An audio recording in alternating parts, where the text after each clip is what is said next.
This is Dolany TV, ladies and gentlemen. Welcome back to another edition of Edmonton Oilers discussion here on the channel this afternoon. Well, ladies and gentlemen, it's not discussion, it is today's game preview ahead of our 7 p.m. matchup. A matchup I thought was at 5 p.m. all day until about 3:30 today, so that was pretty brutal. But without further ado, let's get to it. Like I said, 7 p.m. matchup, big matchup against the Anaheim Ducks this evening, because this is where it gets really interesting for the Edmonton Oilers. The standings, the math, all that is a matchup like this against the Anaheim Ducks, in which we need to go out there and get the job done, right? You look at how the standings sit right now. It's 24 points for the Oilers, 23 for the Flames after they ended up playing their 20th game and losing in overtime to the St. Louis Blues last night on Hockey Night in Canada.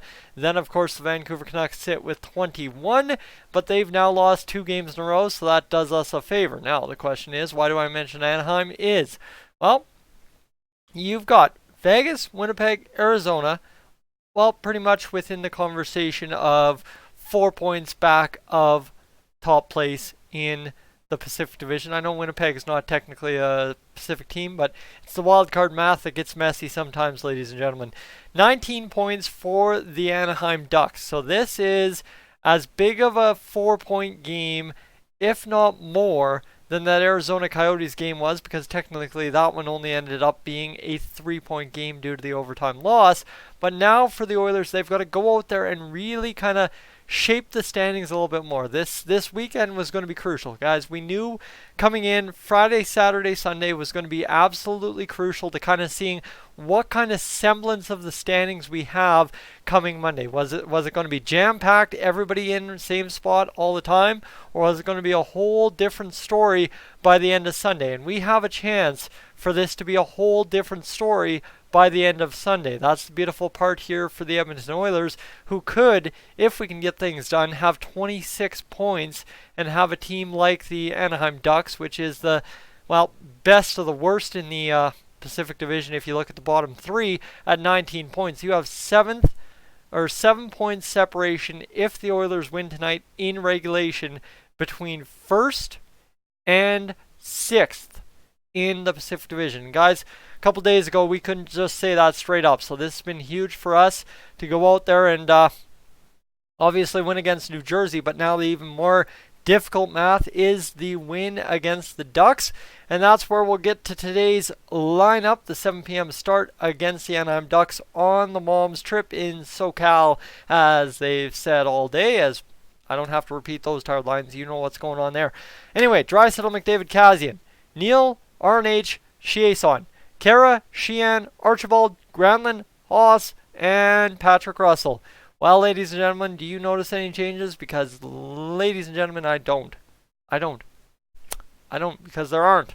That's the key factor there. And, of course, Nurse, Bear, Clefbaum, Persson, Russell, Benning.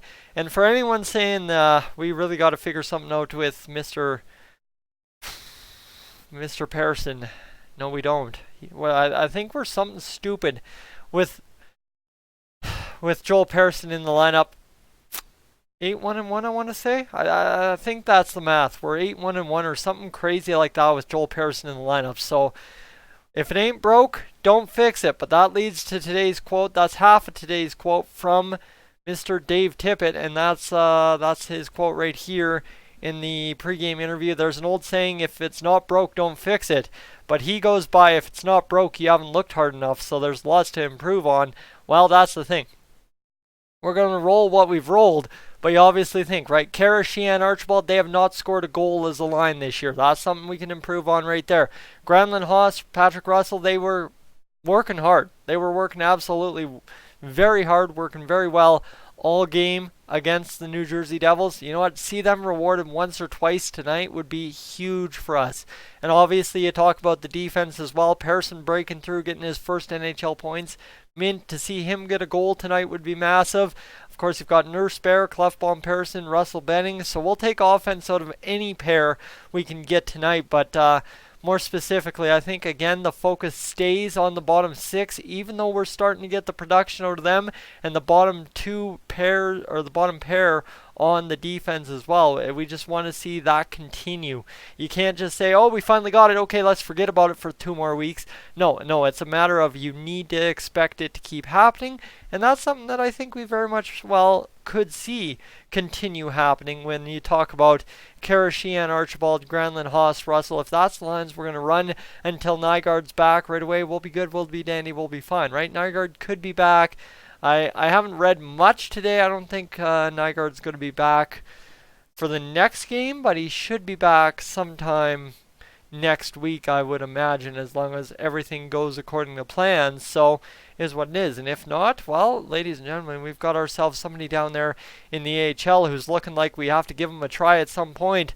That being Mr. Tyler Benson, who had an absolute light-em-up game down there in the AHL yesterday. But that's besides the point for this game preview, even though realistically, maybe a couple of those Condors might be sneaking down to Anaheim to say hi to the boys in the NHL. You just never know. Koskinen starting in net for us this evening. That's huge for us. I really believe Koskinen's going to be able to go in there and get something done once again against the Anaheim Ducks. You know what? Give it a chance. Give it a try. Back-to-back for Koskinen. We've made the mistake of not playing Koskinen back-to-back this year and then having Smith cost us a game, possibly, maybe, not really, but you know what I mean. So Koskinen back-to-back, I'll take it, especially after that 4-0 shutout win, which was a huge effort out of Koskinen early. That's the key, is he was able to lay back and relax the rest of the way home about halfway through the second, but that first half of the game, Koskinen was battling in there, getting the job done for us, and thankfully Mikko Koskinen walked away with the shutout, so that's massive to see. But now, guys, what I have to say is against the Anaheim Ducks, you see the lineup, you kind of see how it's going to go.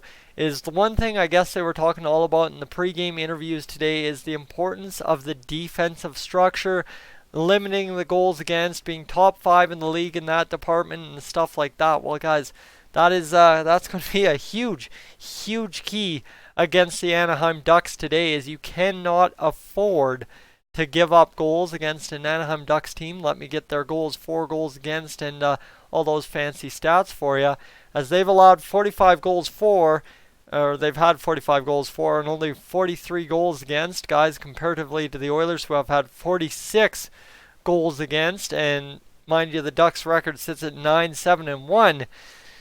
Yeah, that's a scary go. Remember, the Oilers may be top 5, but yeah, that's tough. So you got to think the Oilers can go in there and get something done today. And if they can, that's going to mean a lot of massive stuff for us, right? Don't give up any goals. We should be fine. We should be dandy to walk away with an easy victory if we play the defense. Now that's the key, right? As we talk about easy victory, well, that means we're skating, we're playing the full 60. And let's go back to my old tired thing already from the New Jersey game. There's 3 things. I can't remember them all off how I listed them last time, so forgive me.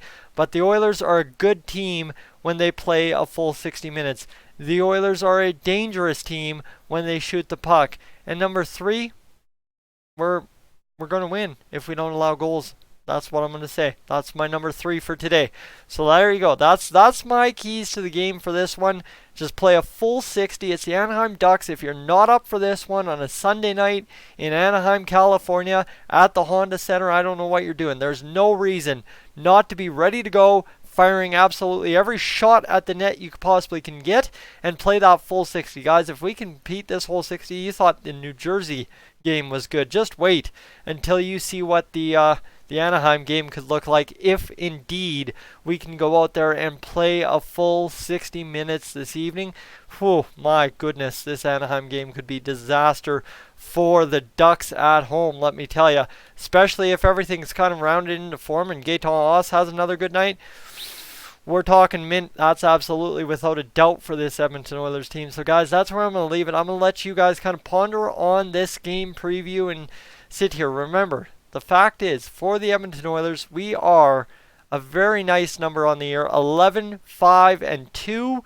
We've played 18 games in the regular season so far, and we lead the Pacific Division by a point over Calgary, who's played 20 games. So we have 2 games in hand yet. I always had it flip-flop for a couple days there that I thought we had more games played than Calgary. But guys, 4-point night in the standing. Go out there and get these 2 points, and suddenly, as I said off the top, the decision is a good one in the weekend instead of what could be a tight race that might unfold if the Oilers do lose this one in regulation. Guys, I'm Tyson, this is Stolany TV. What I want you to do is hit that subscribe button right now, because you don't want to miss the game review coming after, the final buzzer rings, and then I can get it uploaded on YouTube as fast as humanly possible after talking to you for 10, 12, 13 minutes, whatever it is, and then we'll get to it. Guys, hit that subscribe button, get in the comments section. I am up on out of here.